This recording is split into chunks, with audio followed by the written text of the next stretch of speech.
ஏன்னா ஒரு பிழைக்கும் ஒரு குற்றத்துக்கும் வித்தியாசம் இருக்கு நான் நினைக்கிறேன். ஒரு காலத்துல அப்ளை பண்ணலன்னா அது ஒரு mistake, it's not a crime. அவர் 30 லட்சம் வாக்குகளை வாங்கியிருக்கிறார், 7% வாக்குகளை வாங்கியிருக்கிறார். எனக்கும் அவருடைய கொள்கைக்கும் உடன்பாடு இருக்குதா இல்லையாங்கிற முக்கியம் இல்லை, நியாயமா இல்லையா இவ்வளவுதான். என் மனசாட்சிக்கு தேர்தல் ஆணையம் எக்ஸஸா பண்ணிருச்சுன்னு எனக்கு தோணுது. நான் அதை வெளிப்படையா சொல்றேன். நீங்க 100 பேர் இங்க சங்கின்னு சொல்றாங்க, ஆனா நான் திரு நாம் தமிழர் திரு சீமான் அவர்களுக்கு இழைக்கப்பட்டது அநீதி நினைக்கிறேன். எனக்கு எந்த குழப்பமும் இல்லை. மன்னிக்கிறோம், பாண்டே அவர்கள் சொல்வது எனக்கு அதில் ஒப்புதல் இல்லை. ஏன்னா ஃபர்ஸ்ட் கம் ஃபர்ஸ்ட் பேசிஸ்ன்னு வேற கொடுத்துருக்காங்க. நானும் அப்ளை பண்ண வெயிட் பண்ணிட்டு இருக்கேன் பாண்டே. இன்னொன்று, கர்நாடகாவை சேர்ந்த ஒரு கட்சி சவுத் இந்தியாவில் 3 ஸ்டேட்டில் அந்த சின்னத்தை கேட்டு அவங்க ஃபர்ஸ்ட் கம் ஃபர்ஸ்ட் பேசிஸில் அப்ளை பண்ணப்போ அவங்களுக்கு கொடுத்துருக்காங்க. அதுதான் எனக்கு தெரிந்த. நான் தேர்தல் ஆணையத்துக்கு ஆதரவாக சொல்ல, ஏன்னா உங்களுக்கு தெரியும் தேர்தல் ஆணையத்தால் அதிகம் பாதிக்கப்பட்டவன் நான். ஆனால் உண்மை என்னன்னா, இப்போ தமாகவுக்கு சைக்கிள் சின்னம் கேட்டு கிடைக்கும்னா அதுக்கு காரணம் தெலுங்கு தேச கட்சி அந்த ஸ்டேட்டில் ஒண்டிதான் இருக்கு, நம்ம கட்சியில் இல்லை. சமாஜ்வாடி கட்சி யூபியில் தான் இருக்கு. இது ஒரு ஆல் இண்டியா பார்ட்டி ஆரம்பித்து 3 ஸ்டேட்டில் எங்களுக்கு வேணும்னு கேட்டதுனால அவங்க கொடுத்துட்டாங்க. இதில் என்ன தவறு இருக்குன்னு எனக்கு தெரியல. வணக்கம் சார், திரு பாண்டே சார். அவங்க சொன்னதான். Yes please. இப்போ ரீசெண்டாக ஒப்பீனியன் போல்ஸ் எல்லாம் BJP is doing well. So தமிழ்நாட்டில் இப்போ அட்லீஸ்ட் 5 seats வரைக்கும் போவாங்கன்னு சொல்கிறாங்க. ஸோ அதனால் லாஸ்ட் டைம் 4th ஆனுவல் ஃபங்க்ஷன்லேயே நம்ம அன்போல்டு ஓட்ஸை கான்சன்ட்ரேட் பண்ண சொல்கிற மாதிரி நான் கேட்டேன். அப்போ நீங்கள் சொன்னீங்க அன்போல்டு ஓட்ஸ் இப்போதைக்கு போலாகாதுன்னு. ஸோ இந்த வாட்டி அன்போல்டு ஓட்ஸ் கொஞ்சம் போலானா இந்த ஸ்விங்கி நல்லா பிஜேபி தமிழ்நாட்டில் 10 சீட் கிராஸ் பண்ணணுன்ட்டு என்னுடைய ஆசை, விருப்பம். ஆசிரியரின் கருத்து இது குறித்து. எவ்வளவு சீட் வின் பண்ணுங்கிறத நான் சாணக்கியால பிற்பகுதியில் நான் சொல்றேன். இந்த நிகழ்ச்சியில் நான் சொல்ல போறது இல்லை. ஏன்னா அதற்கு ஒருத்தர் வெற்றி பெறுவாரா மாட்டாரா, எத்தனை சீட் வரும் அப்படிங்கிறதுக்கு 100 காரணங்கள் இருக்குது. நான் ஏற்கனவே சொன்னது போல தென் சென்னையில் பாஜக ஜெயிக்குமா அப்படின்னா ஜெயிக்கலாம் அப்படின்னு இருக்கும். தென் சென்னையில் நிர்மலா சீதாராமன் அவர்கள் நின்றால் பாஜக ஜெயிக்குமானா ஜெயிச்சிடும். தென் சென்னையில் நரேந்திர மோடி அவர்கள் நின்றால் ஜெயிக்குமானா கட்டாயம் ஜெயிக்கும். இவ்வளவுதான் பாயிண்ட். ஒரே தென் சென்னையில பாஜக சார்பா தாமரை சின்னத்துல 3 பேர் நின்றால் 3 விதமான வெற்றி வாய்ப்பு. அவ்வளவுதான் பாயிண்ட். சோ எதிர யார் நிக்கிறாங்கிறது முக்கியம், இங்க யார் நிக்கிறாங்கிறது முக்கியம், கூட்டணி எப்படி அமைதுங்கிறது முக்கியம். இது பல விஷயங்கள் சார்ந்தான். பிஜேபி இந்த முறை யாரும் எதிர்பார்க்காத வாக்கு சதவீதத்தை பெறும், அதுல எந்த குழப்பம் இல்லை. அது சீட்டா மாறுமா அப்படிங்கிறது இன்னமும் இந்த சின்ன சின்ன குழப்பங்கள் தெளிந்த பிறகு நான் கட்டாயமா சொல்றேன். சார், நான் பாலிடிக்ஸ் பத்தி கேட்கல, உங்களோட மோட்டிவேஷனல் ஸ்பீச்ல இருந்து நான் உங்க சேனல் பார்த்துட்டு இருக்கேன். இந்த ஆர்ட் ஆஃப் பேரண்டிங் நீங்க பேசுறது, அப்புறம் இந்த மோட்டிவேஷனல் ஸ்பீச், இந்த காலேஜ் லைப்ரரி அதெல்லாம் பேசுறது எல்லாமே பார்த்துருக்கேன். அதில் நீங்கள் என்ன இன்டர்வியூ கொடுத்துருக்கீங்க அப்படின்னா, இப்போ ரூலிங் பார்ட்டி யாரோ அதுக்கு ஆப்போசிட்டாக நான் கொஸ்டின் கேட்பேன், அது எந்த கட்சியாக இருந்தாலும் பரவாயில்ல, அவங்களுக்கு ஆப்போசிட்டாக நான் கேட்பேன்னு சொல்லியிருக்கீங்க. இப்போது ரீசெண்டாக நீங்கள் பேசுகிறதுல உங்கள் வே ஆஃப் ஸ்டைலில் என்னென்னா, மேபி நீங்கள் ஹியூமராக பேசுகிறீங்களான்னு தெரியல, நீங்கள் பாலிடிக்ஸ் போவீங்களா சார்? நீங்கள் எனக்கு ஒரு சீட் கொடுங்க, அந்த மாதிரி அட்லீஸ்ட் ஒரு லொல்லு சபாவாவது கொடுங்க, அந்த மாதிரி, அதுக்கப்புறம் கொஞ்சம் பார்த்துக்கோங்க, அந்த மாதிரிலாம் நீங்கள் பாலிடிக்ஸ் போவீங்களா சார்? எனக்கு சகவாசமே அரசியல்வாதிகளோட தான். அதனால அவங்க என்ன பாடுபடுறாங்கன்னு தெரியும். நாம இழுத்து விட்டு ஜாலியா வேடிக்கை பார்க்கற விட்டு அந்த பக்கம் நம்ம போறதெல்லாம் கிடையாது.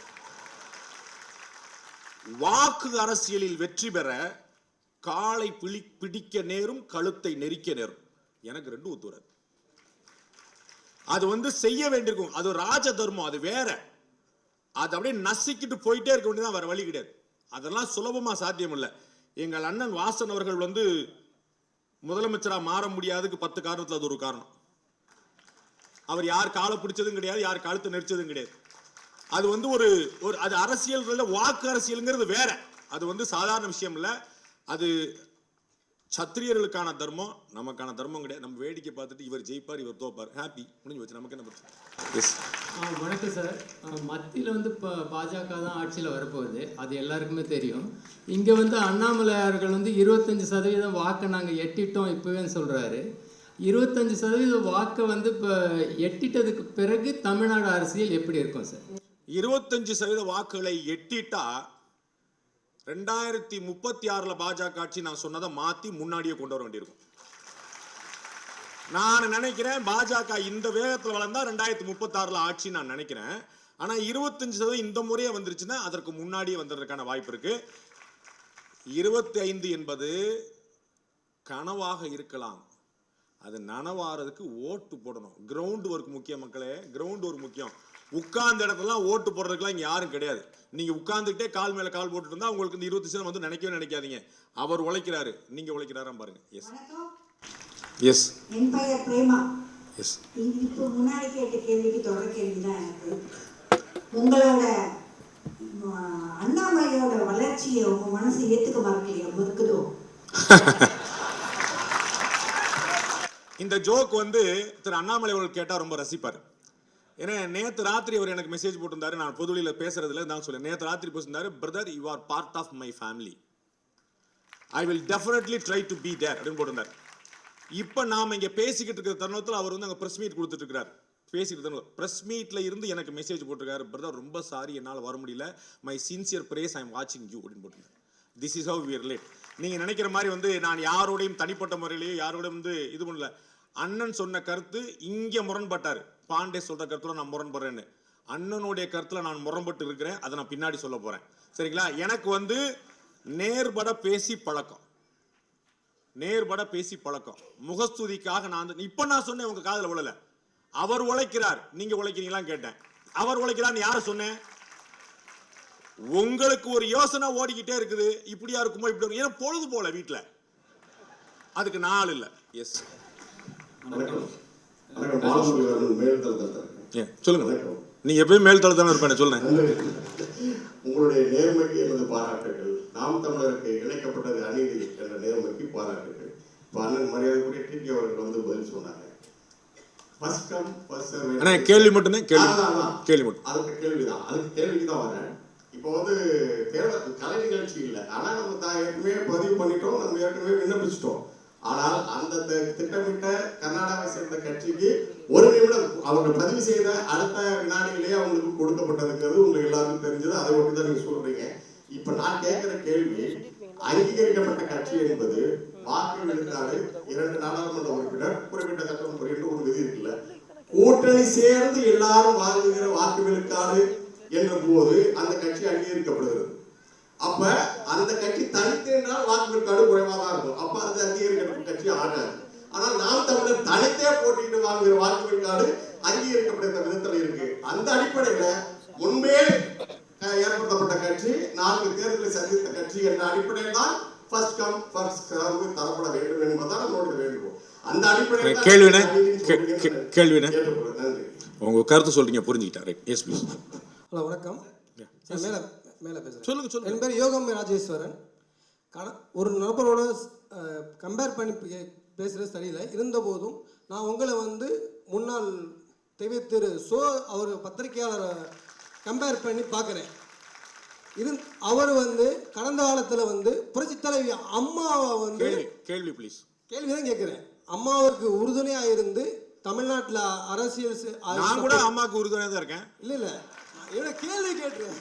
கேள்வி ஒரு நிமிஷம் கேளுங்க. நான் வந்து மக்கள் செல்வரோட தொண்டன் அந்த முறையில் கேட்குறதுனால கேட்குறேன். அம்மாவுக்கு உறுதுணையாக இருந்து தமிழ்நாட்டில் ஆட்சி அமையத்துக்கு ஒரு பின்புலமாக அவர்கள் இருந்தாங்க. அவரை மாதிரியே நீங்கள் செயல்படும் நேர்மையாக யதார்த்தமாக ஸ்ட்ரெயிட் ஃபார்வர்டாக பேசுகிற நீங்கள் உங்கள் நண்பர் என்று சொல்லும் அம்மாவின் வாரிசாக தரும் மக்கள் செல்வருக்கு ஆட்சியை தமிழ்நாட்டுக்கு அவர் போல் நின்று நீங்கள் நின்று சப்போர்ட் பண்ணுவீங்களா? உங்களுக்கு மாவட்ட செயலாளர் உறுதி. இல்லை ஆல்ரெடி மாவட்ட செயலாளர் தான் இருக்கேன். உங்க அண்ணன் நோட் பண்ணிட்டார். அண்ணன் நோட் பண்ணிட்டார். இல்லை ஆல்ரெடி மாவட்ட செயலாளர் தான் இருக்கேன். அண்ணன் நோட் பண்ணிட்டாரு. வாழ்த்துக்கள் அண்ணா. சிறந்த எதிர்க்கட்சியா காங்கிரஸால எண்ணிக்கையில ரொம்ப கம்மியா இருக்கிறதுனால அவங்கள இந்திய அளவில் சிறந்த எதிர்க்கட்சியா செயல்பட முடியலன்ற ஒரு இது இருக்குது. அது உண்மையா? வர நாட்கள்ல காங்கிரஸ் கட்சி வந்து சிறந்த எதிர்க்கட்சியா செயல்பட முடியாததுக்கான காரணம் எண்ணிக்கை இல்ல, எண்ணம். அவங்கள்ட்ட வந்து பாஜகவை தோற்கடிக்கணும் அப்படின்னும் நரேந்திர மோடியை வீழ்த்தணும்னு எண்ணம் இருக்குதே தவிர ஏன் வீழ்த்தணும் கூட தெரியல அவங்களுக்கு. நரேந்திர மோடியை தோற்கடிப்போன்றாங்க. எதுக்குப்பா அப்படின்னு. அவர் தோற்கடிக்கணும். எதுக்குடா தோற்கடிக்கணும் பாஸ்? எதுக்கு? பதில் இல்ல. ஒரு ஊழல் குற்றச்சாட்டு சொல்லுங்க, ஒரு முறைகேடு சொல்லுங்க, ஒரு உழைப்பற்ற தன்மை சொல்லுங்க, ஒரு பொருளாதார வளர்ச்சி இல்லைன்னு சொல்லுங்க, உலக நாடுகள்ல மரியாதை இல்லைன்னு சொல்லுங்க, டைம்ஸ் பத்திரிகையில உங்களை போட்டு வந்து அசிங்கப்படுத்துறான்னு சொல்லுங்க, ஏதாவது ஒரு நெகட்டிவா சொல்லுங்க. ஏதாவது உங்களுக்கு தெரியுமா 2007 இரண்டாவது முறையாக குஜராத் முதலமைச்சராக தேர்தலில் திரு மோடி அவர்கள் போட்டி போடும் போது அவர் மேல சொல்லப்பட்ட குற்றச்சாட்டு தெரியுமா? அவர் நிறைய சட்டை போடுறாரு. ஆமாங்க, நிறைய டிசைனா சட்டை போடுறாரு. பாருங்க அவன் என்னென்ன பண்றான். ஒரு ஆளு சட்டை பேண்ட் கோட் மாத்துறாருன்னு கம்ப்ளைண்ட். ஏன்னா ஊழல் குற்றச்சாட்டு சொல்ல கூட முடியல. அப்புறம் எப்படி ப்ரூவ் பண்ணுவீங்க? இப்ப காங்கிரஸ் கட்சியுடைய பலவீனம் எதனால் மோடியை வீழ்த்த வேண்டும் என்பதற்கு பதில் இல்ல. ஒரு 5 விஷயம் இருந்தா தான் மோடியை வீழ்த்த முடியும். அந்த 5 விஷயத்தை நான் கடைசியில் சொல்றேன். அதனால காங்கிரஸால வீழ்த்த முடியாது. எஸ் சார் நமஸ்காரம். இப்போ நம்மளுக்கு தேவை கரிஷ்மாவான லீடர்ஸு. நம்ம தமிழ்நாட்டில் வந்து மோடிஜியோ இல்லை மேடமோ இல்லை அண்ணாமலைஜியோ போட்டியிட வாய்ப்பு இருக்கா? ஃபஸ்ட்டு. செகண்ட் வந்து ரஜினிகாந்த் சார் வந்து கோவிட் டயத்தில் வந்து உடம்பை காட்டி வேண்டான்ட்டு வெளியில் வந்தார். இப்போது நல்ல ஒரு தருணம் இது தமிழ்நாட்டுக்கு. இந்த நேரத்துக்கு ஏன் வாய்ஸ் கொடுக்கணும்? கொடுத்தாதான் அவர் தமிழ்நாட்டுக்கு செய்கிற ஒரு நல்ல விஷயம் நடக்குமா? 1996 அவர் வாய்ஸ் கொடுத்தாரு, ஜெயிக்க வச்சிங்க. 98 வாய்ஸ் கொடுத்தாரு. தெரியுமா உங்களுக்கு? தெரியுமா? அவர் வாய்ஸ் கொடுத்ததுக்கு எதிராக போச்சு அரசியல். நான் மறந்துடுறோம். நமக்கு சௌரியமான விஷயங்கள் மட்டும். 96 வாய்ஸ் கொடுத்தாரு. அண்ணன் வாசன் அவர்கள் சாட்சி. அவங்க அப்பா திரு மூப்பனார் அவர்களுக்காக தான் அவ்வளவு கொடுத்தாரு. இனிமே மீண்டும் ஒரு முறை ஆட்சி வந்தால் ஆண்டவனால் கூட காப்பாற்ற முடியாதுங்கிறது ஒரு வாசகம் வந்து அப்படி பொறிக்கப்பட்டுச்சு 96ல. 98 அவர் இன்னொன்னு சொன்னாரு. அது நடக்கல.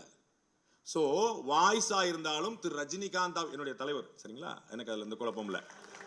அவராகவே இருந்தாலும் மக்களுடைய கருத்தை பிரதிபலித்தால் தான் வாய்ஸ் எடுபடும். நான் ஒன்னு சொல்றேன், அது எடுபடும். அப்ப அண்ணன் ரஜினிகாந்த் முதலமைச்சர் எவ்வளவு வருஷம் ஆயிருக்கும்? அவருக்கு அவர் வாய்ஸ் கொடுக்க மாட்டாரா? அது ஒவ்வொருத்தரையும் பிஜேபி தான் கொடுக்கணுமா, காங்கிரஸ் தான் கொடுக்கணும்? அவர் கொடுத்துருவாரு. நான் தான் முதலமைச்சர், வாய்ஸ் கொடுத்துட்டாரு. நீங்களா படக்குன்னு போய் ஓட்டு போட்டுருவீங்க. உங்களை நம்பிலாம் ஓட்டு போட கேட்டு நின்ற முடியுமா? லெப்ட்ல இண்டிகேட்டரை போட்டு ரைட்ல கையை காட்டி ஸ்ட்ரைட்டா போயிட்டே இருக்கிற ஆட்கள் எல்லாம். அதனால வந்து அவருக்கு தெரியும் இந்த சூட்சுமங்கள்லாம் நமக்கு ஒத்து வராதுன்னு. அதனால வந்து விட்டாரு. ஓகே, கரிஸ்மேட்டிக் லீடர் பத்தி கேட்டீங்க. கரிஸ்மேட்டிக் லீடர் வந்து அவங்களுடைய ஒர்க்லோட நம்ம புரிஞ்சுக்கணும். நான் அறிந்த வகையில திரு அண்ணாமலை அவர்கள் நிற்பதற்கான வாய்ப்புகள் இருக்கின்றன. பட் வந்து அதை we have to see. என்ன அவங்களுடைய எலெக்ஷன் கமிஷன், அவங்களுடைய சீஃப் எலெக்ஷன் கமிட்டி மீட்டிங் முடிவு பண்ணோம். நிறைய வேலைகள் இருக்கிறதுனால நம்ம எல்லாத்தையும் கொண்டு ஒரே பேஸ்கெட்ல எல்லா முட்டையிலையும் போடாதீங்கன்னு சொல்லுவாங்க. அதனால we have to see. அவருக்கு 2026ல நிறைய வேலை இருக்குங்க. நம்ம we can wait and watch. Yes, please. நீங்க வந்து இந்திய தலைவர்கள் அத்தனை பேரையும் தந்தி டிவில பேட்டி எடுத்தீங்க. எல்லா பேட்டிலையும் நிறைய தலைவர்கள் எடுத்துருக்கீங்க. அந்த தலைவர்கள்ல எங்க அண்ணன் டிடிவி உங்களுக்கும் பதவி கேரண்டி. நெக்ஸ்ட் உங்களுக்கு உண்டு. அவர் வந்து தனித்துவம் ஏதாச்சும் ஒண்ணு உங்களுக்கு உண்டுனே. சார் வணக்கம். சார் வணக்கம். Yes quick sir. புதுசா விஜய் கட்சி ஆரம்பிச்சிருக்காரு. அவருடைய அறிவிப்புல பாத்தீங்கன்னாக்க மதவாதம், சமூக நீதி, மொழி இது இடம்பெற்றிருக்கு. பொதுவாகவே இந்த தமிழ்நாட்டு அரசியல்ல மதவாதம், சமூக நீதி, இந்த மொழியை சார்ந்து யாருமே அரசியல் பண்ண முடியாதா? ஏன்னா ஒட்டுமொத்தமா பிஜேபியை தவிர்த்து பாத்தீங்கன்னா எல்லா அரசியல் கட்சிகளுமே இந்த 3 விஷயங்களை மட்டும். திரு விஜய் அவர்களுக்கு என்ன காரணம்? திரு விஜய் அவர்களுக்கு நல்ல அட்வைசர் அமையலங்கிறதான் காரணம். புதுசா ஒரு விஷயம் சொல்லாம வேற ஒரு நெரேட்டிவ் செட் பண்ணாம கதைக்காவாது. திரு அண்ணாமலை அவர்கள் வருவதற்கு முன்னால் டாக்டர் தமிழிசை சவுந்தரராஜன், அதற்கு பிறகு திரு டாக்டர் எல் முருகன், இந்த 2 பேர் தான் அந்த ட்ரெண்டை கொஞ்சம் மாத்துறவங்க. அதற்கு முன்னாடி திரு பொன் ராதாகிருஷ்ணன், திரு இலகணேசன் அவங்கலாம் ரொம்ப தன்மையா, ரொம்ப மென்மையா, ஒரு அமைதியா, திரு வாசன் அவர்கள் மாதிரி எதிர்ப்ப கூட அவரை வந்து அவர்கள் செய்வது சரியில்லை, அது மாத்திரமல்ல அப்படின்னு சொல்லுவார். அண்ணாமலை வந்து எவனா இருந்தாலும் வர சொல்லு.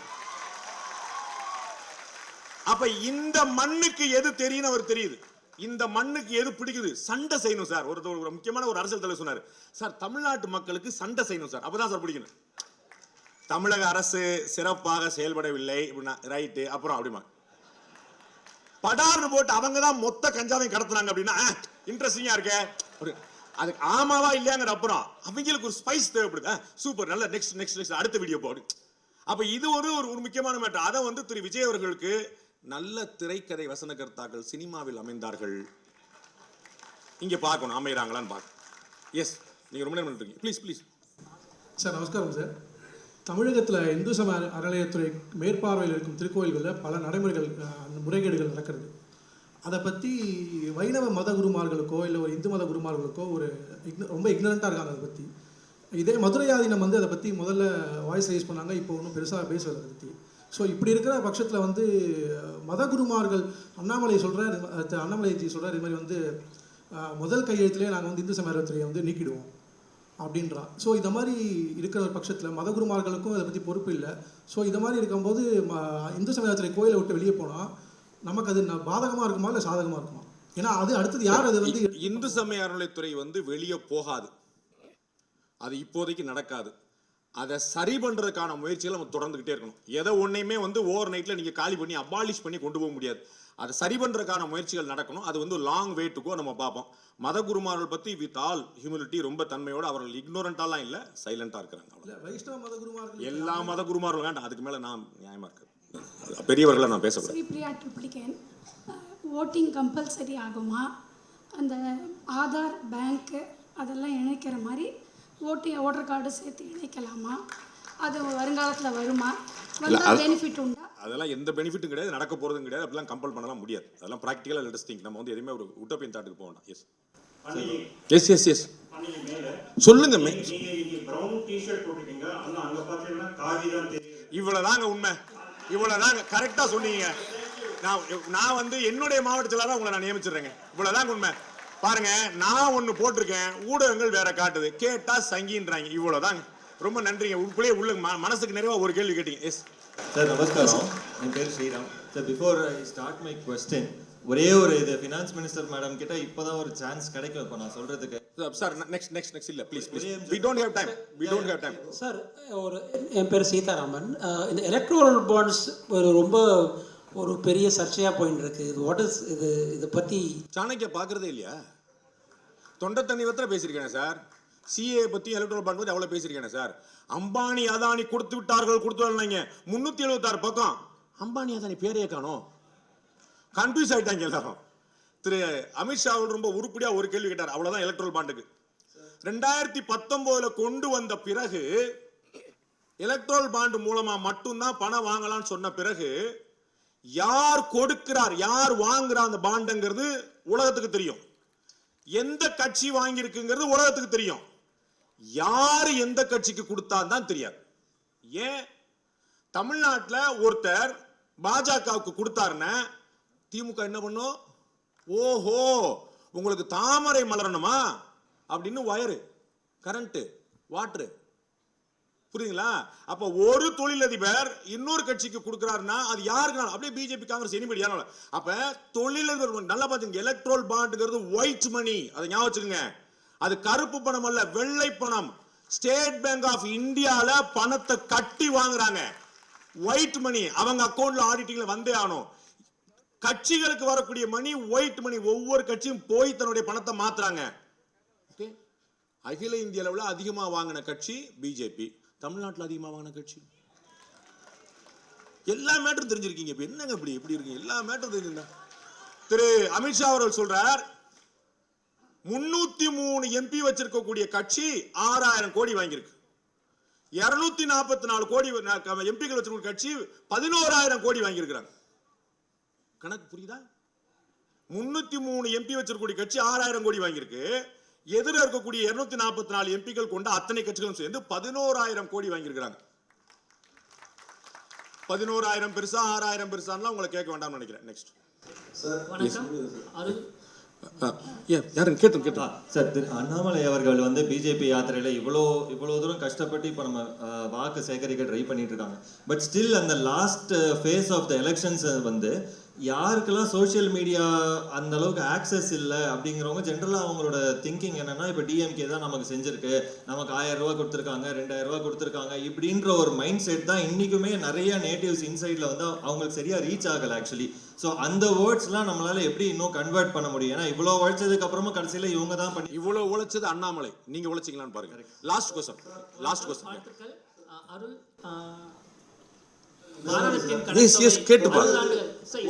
தமிழகத்தில் கோயில்கள் இடிக்கப்படுவது, கோயில் சொத்துக்கள் சிலைகள் கொள்ளையடிக்கப்படுவது, கோயில் நிலங்கள் அபகரிக்கப்படுவது தொடர்கதையாக இருக்கிறது. இது போதாது என்று கோயில் உண்டியல் வருவாயை இந்து சமய அறநிலையத்துறை எடுத்துக்கொள்கிறது. இதை தடுக்க மத்திய அரசு நடவடிக்கை எடுக்காததே. தமிழ்நாட்டில் ஆட்சியை பிடித்தவுடன் அறநிலையத்துறையிடமிருந்து கோயில்கள் இடிக்கப்படும் என்று அண்ணாமலை சொல்கிறார். இங்கு ஆட்சிக்கு வந்தால்தான் அதை செய்வீர்களா? மத்திய அரசு அதிகாரத்தை பயன்படுத்தி இப்போதே செய்ய முடியாதா? எது இதுல தலையிட முடியும்னு ஒரு கணக்கு இருக்குங்க. சந்தேஷ் காலில வெஸ்ட் பெங்கால்ல பயங்கரமான அராஜகம் நடக்க, அநியாயம் நடக்குது. ஒரு கோச்சுக்கிட்டு பாரத பிரதமர் நரேந்திர மோடி ஆட்சியை கலைச்சிருவோம்னு சொல்றாருன்னு வச்சுக்கோங்க, என்ன தெரியுமா? 24 மக்களவை தேர்தலோட சேர்ந்து அந்த அம்மா திரும்ப ஆட்சிக்கு வந்துடும். சில விஷயங்களை லாங் ரோப்ல விட்டு தான் பிடிக்கணும். மத்திய அரசு விட்டு பிடிக்குது, எனக்கு நல்ல நம்பிக்கை இருக்குது. அவர்கள் உத்தரகாண்ட் உள்ளிட்ட பிற மாநிலங்கள் இதை மாதிரி கோயில் எடுக்கும்போது, பாஜக அரசே கோயிலை அரசாங்கம் எடுக்கும்போது அவர்கள் வேற ஒரு அட்வைஸ் கொடுத்தாங்க. அது சரியா போச்சு. அப்புறம் திருப்பி அவர்களுக்கே கொடுக்கப்பட்டது. அதை நான் சொல்லணும்னு எதிர்பார்க்குறீங்க. நான் என்ன சொல்றேன், நீங்க என்ன செய்றீங்களோ நான் சொல்லிடுவேன். நான் சொன்னா பழிக்கிறதுக்கு நான் ஜோதிடர் செல்வியா? ஜோசியம் சொல்லி பழிச்சிட்டு உங்களுக்கு சுக்கிரன் 8ல இருக்கான், சனி 4ல இருக்கான், இவங்க கூட்டணியில் யார் இருக்கான்னு பார்க்கணும், அவ்வளோதான் பாயிண்ட். கூட யார் இருக்கான்னு பார்க்கணும், அவ்வளோதான் பாயிண்ட். அது சரியா வந்துச்சுன்னு கணக்கு சரியா போயிடும். திரு கே.எஸ். அழகிரி அவர்கள் காங்கிரஸ் கட்சியுடைய முன்னாள் மாநில தலைவர். இப்போ நான் கடைசியாக இப்போ சமீபமாக லேட்டஸ்ட்டாக நான் பேட்டி எடுத்திருந்தேன், நீங்கள் பார்த்துருவீங்க. அந்த பேட்டிக்கு போன உடனே அண்ணன் என்கிட்ட கேட்டார், இப்போல்லாம் பாண்டே நீங்கள் ஓப்பனாகவே பிஜேபி சப்போர்ட் பண்ண ஆரம்பிச்சிட்டிங்கல்ல அப்படின்னாரு. நான் அவர்கிட்ட ரொம்ப அடக்கத்தோடு சொன்னேன், ஆனால் நான் இது வரைக்கும் சொன்னல ஏதாவது ஒன்று பொய்ன்னு சொல்லிடுறேன், நான் மன்னிப்பு கேட்டுறேன் அப்படின்னு. நான் பிஜேபி சப்போர்ட் பண்ணனா இல்லையாங்கிறத அப்புறம் விட்டுருங்க. நான் சொன்னதில் ஒன்று பொய் சொல்லிட்டியப்பா, நீ நரேந்திர மோடி இத்தனை மாதிரி 80 கோடி பேருக்கு 5 வருஷம் இலவசமாக தானியங்கள்லாம் கொடுக்குறேன்னு சொன்னாருன்னு சொன்னி, அப்படி கொடுக்கலையே அப்படின்னு பொய் சொல்லிட்டியப்பா சொல்லியிருக்கேன், நான் மன்னிப்பு கேட்டுறேன் அப்படின்னு. அவர் செய்கிறாருன்னு நான் சொல்கிறேன்.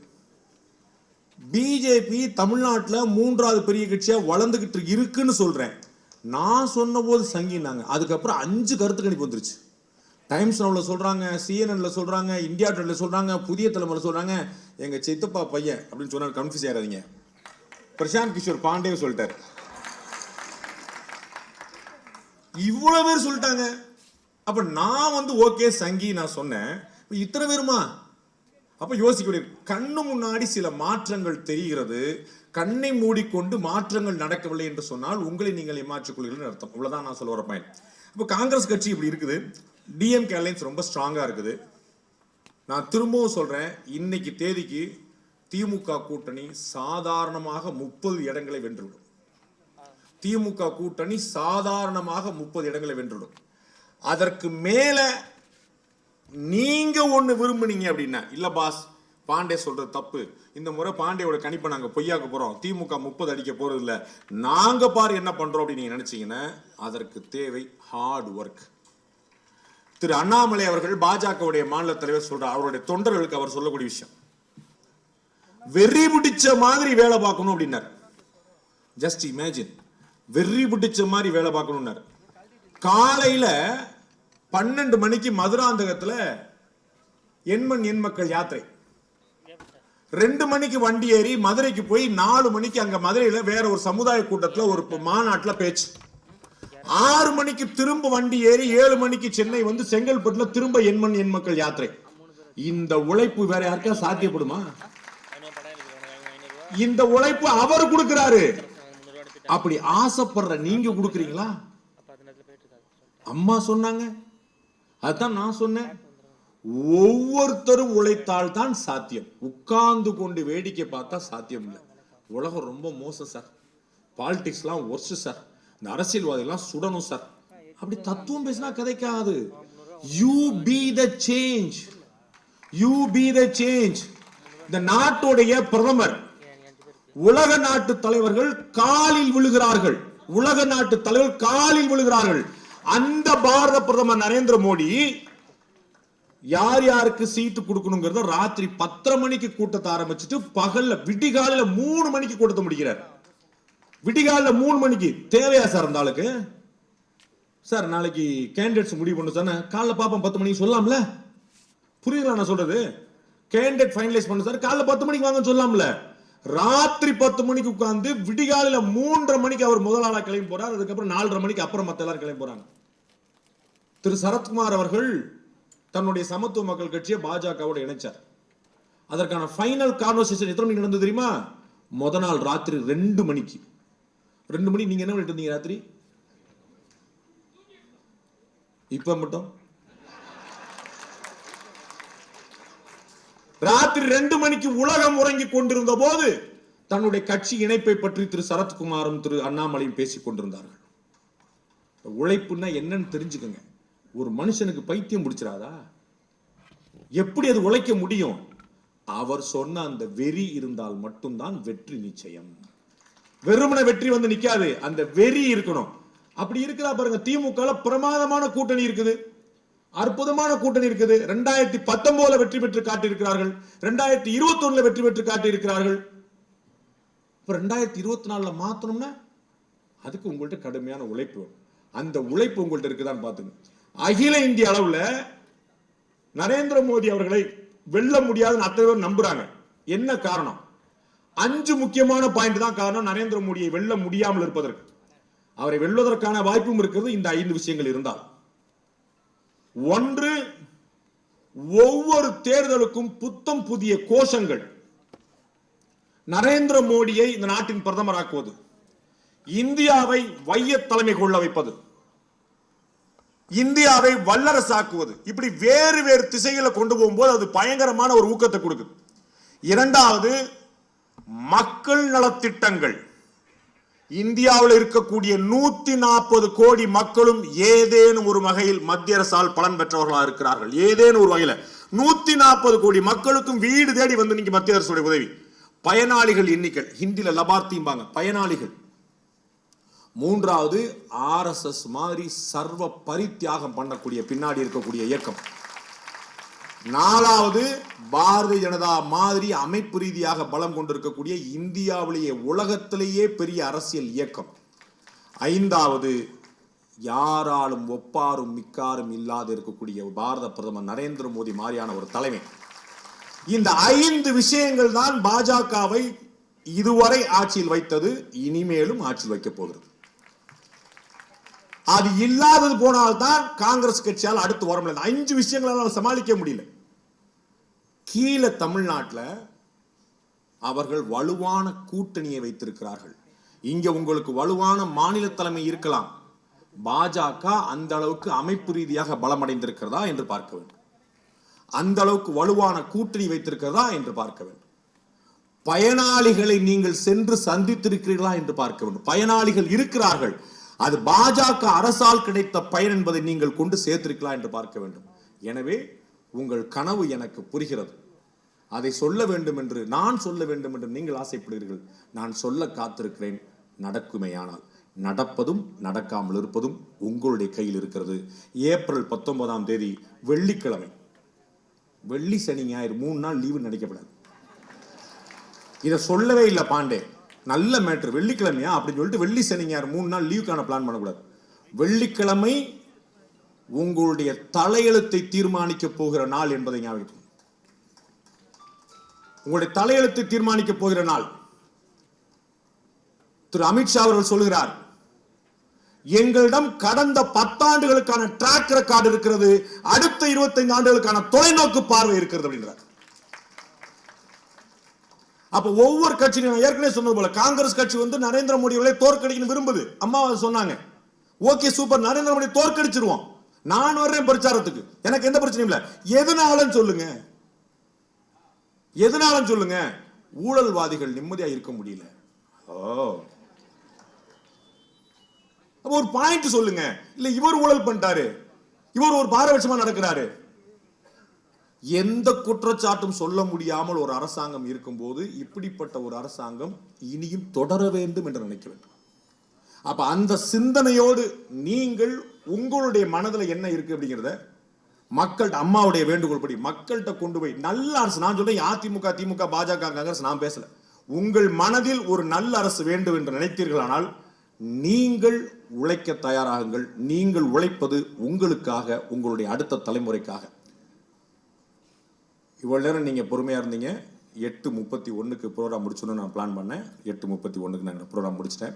உங்க அத்தனை பேருக்கும் என்னுடைய நன்றி. இந்த ஹால் கொடுத்தவங்க, காவல்துறை பாதுகாப்பு ஏற்பாடு செய்தவர்கள், என்னுடைய அருமையான தம்பிகள், என்னுடைய பிள்ளைகள், சாணக்கியா டீம்ல இருந்த அத்தனை பேர் கடுமையான எந்த ஒரு ஈவெண்ட் மேனேஜ்மெண்ட் டீமும் இல்லாம முழுக்க இந்த மொத்த உழைப்பும் என்னுடைய பிள்ளைகள் பண்ணது. ரொம்ப நன்றி. அம்மாவுடைய நேரங்கிறது இது முடிச்சுக்கிறோம். நம்ம வந்து பிறகு நம்ம பேசலாம். ரொம்ப நன்றி. Thank you very much. Thank you very much. Please save time. Please.